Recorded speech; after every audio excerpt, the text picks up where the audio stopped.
Before we begin this video, please subscribe right now and click the notification bell to get news on Asante Kotoko. All right. So, talking about players and players we've signed, let's talk about our captain, like our number one captain, Felix Annan.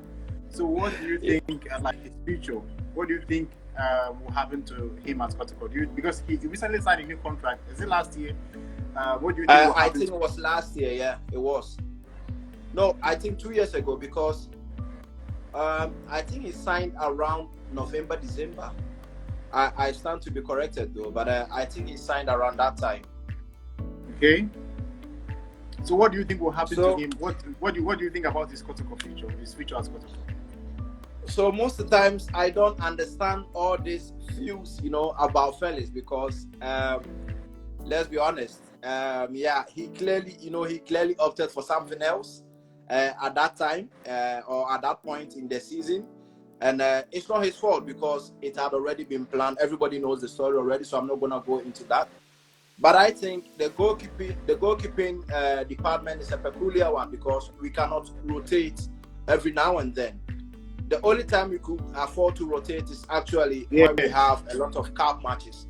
So I think patiently his time will come because I have the feeling that we can sell Abalora or even Kwame Ban, one of them would be sold next season. So I think that he should just be a bit patient, or we could even have a deal, for him to go and seek greener pastures as well. So I think the future for him is still bright. I mean, age is still a bit on his side.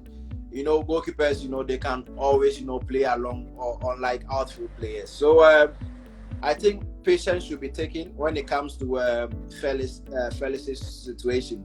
So if I were him, I would advise him, to be a bit patient because I expect one of our keepers, either him or one or the other three, to be sold, in the coming season. All right. Because I feel Kwame is obviously not happy with the situation, and I think he will be the one that will be sold.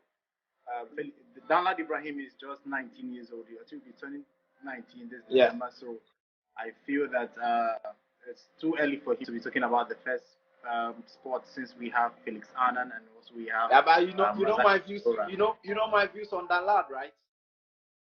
What? You know my views on Danlad. Yeah. No, he's too young. I think Danlad Ibrahim is too young and he has a lot to learn. See, he won the man of the match against Asante from King Faisal in the last game, and so I think he is learning as time goes on. He will learn and eventually become number one for Kotoko one day. Yeah.